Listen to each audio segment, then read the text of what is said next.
For more than 20 years, I, Jack, have dreamed of my own home. The dream of your own place, where you could build a family, where you could live happy moments and meet the challenges of life. And finally, this dream became a reality. With my wife Sarah, we found a house that seemed perfect. It was a cozy house on the outskirts of the city, an old building with large windows and ancient charm. We considered it our new beginning, a new stage in our lives. After all, owning your own house is a big step, and we enjoyed every corner of it. Our story began with a regular rental. We signed a contract with Mike, our mutual friend and colleague, who recommended this house to us. Mike agreed to become an intermediary and landlord, and we gratefully agreed. For us, this meant that we could begin to realize our dreams in this cozy corner of the world. The first weeks were full of joy and hope. We were considering plans to renovate, decorate, and transform this house into our cozy corner. However, over time, the first cracks in our relationship began to appear. Sarah, a strong and independent woman, began to insist on changes that I was not ready to make. Every discussion turned into a conflict, and despite my attempt to find compromises, Sarah's words became more and more offensive. Then there was a day that I will never forget. Sarah, furious after another argument, exclaimed, "I don't like you anymore, and you're not a member of this family. I want you to leave this house." I was stunned by her words, and succumbing to rage and resentment, packed up my things and left the house, taking only my personal belongings. It was one of the hardest days of my life. I was broken and saddened by the words my wife uttered. My dream of family happiness collapsed in a few minutes. My new temporary home at Mike's turned out to be a place of reflection and pain. Emotions raged inside me from anger to bitterness and deep sadness. Sarah and I, as it seemed to me, were on the edge of a precipice, and I did not know how to jump over it.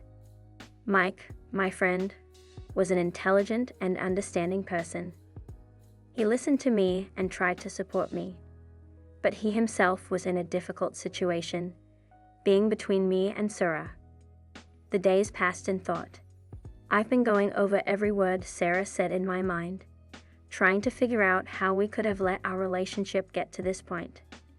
Was there something I overlooked? What could have gone wrong? Mike, having found out that I had left the house, went to Sarah. He told her about my feelings and how I was suffering. Sarah must have felt remorse because she started asking Mike about how I was spending my time. My feelings for her remained strong, but I felt I needed time to get over it. Time passed, and every day my pain decreased. I began to realize that our relationship wasn't as perfect as I thought. We both made mistakes, but instead of looking for compromises and solutions, we resorted to words that hurt each other. A few weeks later, Mike came to me and said that Sarah was feeling very longing for me. She realized she didn't want to lose me. A struggle flared up inside me between the desire to forgive her and a burning desire to avenge my experiences. Mike offered to arrange a meeting between us. I agreed, but with a sense of anxiety. The day of meeting Sarah came, and my heart was pounding so hard, as if it was ready to jump out of my chest. Mike organized this meeting at our house, which witnessed our family crisis.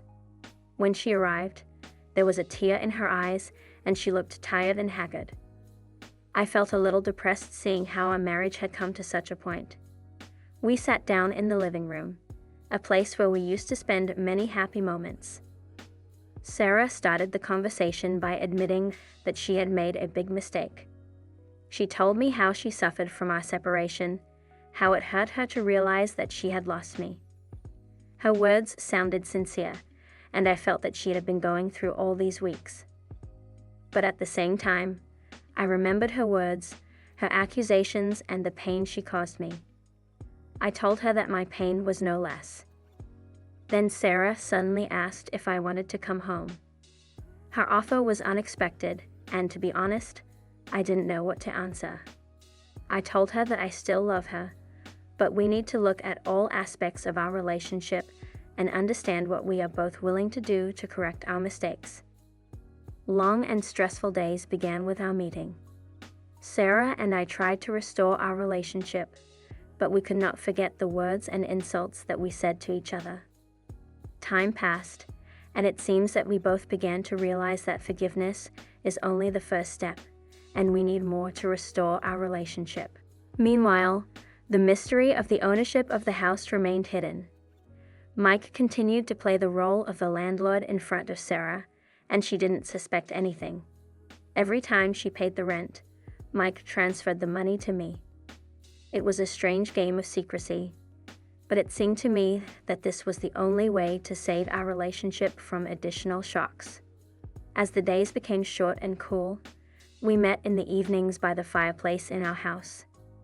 I saw Sarah looking around with peace, and it reminded me of her attention to every little thing in this house. At that moment, I felt the weight of my secret. I wanted our relationship to get better, but at the same time I was afraid that revealing the truth about the house could ruin everything. At some point, Sarah started talking about home. She said that this house had become a place of special significance for her, a place where she found happiness despite all our difficulties. Her words touched me, and I realized that it was time to tell the truth. With a heavy heart, I began to tell Sarah about the house, that it was my property, and that Mike served only as a landlord to hide this truth. Her eyes were wide with surprise and bewilderment. She couldn't believe that this whole house, this whole world that she loved, was my possession. My wife looked at me with mixed feelings. Her mind processed this information, and I saw her go through phases of surprise, anger, and finally understanding. She asked me why I was hiding it from her. I replied that I was afraid that this truth could destroy our relationship. But now that the truth was out in the world, I wanted us to move forward, restoring our relationship on the basis of sincerity. It was at this moment, when Sarah realized the depth of my trust, that I decided to share another truth with her. I told her about what I found out about her cheating. My wife looked at me in surprise, but did not try to deny it. Her eyes filled with tears, and she confessed it. Sarah started first. She told me about how, when we were at a crossroads, she met an old friend, Mark. She admitted that they began an effective relationship, and she spent several weeks in a complex internal conflict. Her voice trembled as she talked about her feelings for Mark and how she felt like a traitor. I listened to her with respect and understanding. Emotions were raging inside me, but I knew that this was an important step towards a sincere reconciliation. When Sarah finished, it was my turn. I told Sarah about my own secret about how I found out about her cheating and how it affected my decisions. When Sarah found out about how I used the house for my own benefit and hid it from her, her eyes filled with anger and pain. "You used me?" she whispered in disbelief. I nodded, feeling guilty. "Yes, I did it. I'm sorry, Sarah, but I was afraid of losing you. It was stupid and selfish of me." Sarah turned away from me, tears streaming down her cheeks. "I thought we were a family, that we could trust each other. You destroyed it." I felt my heart constrict. "I know, and I regret it. But you're not without guilt either, Sarah. You cheated on me." Sarah flinched as if she'd been electrocuted. "Did you know that? What is it?" she asked. I nodded. "Yes, I found out about it a few months ago. But I decided not to tell you because I was afraid it would only make our situation worse." Sarah stood up, and her eyes were full of anger. "So what now, Jack? Are we separate roads?" I looked at her, feeling torn between bitterness and a desire for forgiveness. "I don't know, Sarah. We both made mistakes, and now our path is not so obvious." Sarah nodded, as if accepting it as a fact. I think we both need time to figure out what we want and how to move forward." We stood in silence. The separate roads of our lives were drawn in front of us. I spent a lot of time thinking about how I really saw our future. Sarah was right. I used her to my advantage, and I couldn't just justify it. But at the same time, I also realized that she cheated on me, and how it affected our marriage. Sarah, judging by her emotions and reaction to my words, was also overcoming an internal conflict. She felt like a traitor, but I saw her trying to make sense of it all. Our relationship became more like a maze, and we both needed to find a way out. We continued to live under the same roof, but spent most of our time apart. It was a way to let our emotions fade and come to our senses. Our home, which has witnessed many joys and pains, became a place where we searched for answers. Every day was a challenge, but we both felt it was necessary. We couldn't just pretend everything was okay anymore. Our souls cried out for truth and understanding. Our lives were on pause, waiting for what would happen next. While Sarah and I were in the process of reviewing our relationship, I decided it was time to meet with Mike, my friend and landlord, to talk about everything that had happened. Our friendship was on the line, and I needed to understand how he saw the situation. We called a meeting in a cafe where we used to gather often. Mike came looking tense and expecting a serious conversation. Without hesitation, I began to tell him about how Sarah found out that the house was actually my property, and how it affected our relationship. Mike listened intently, and his expression became more and more threatening. When I finished, he replied with a note of irritation. "So it was because of your stupidity that our relationship was on the verge of breaking up all this time?" I nodded, feeling guilty. "I'm sorry, Mike, but I was afraid that if Sarah found out the truth, it would destroy our family." Mike sighed and lowered his head.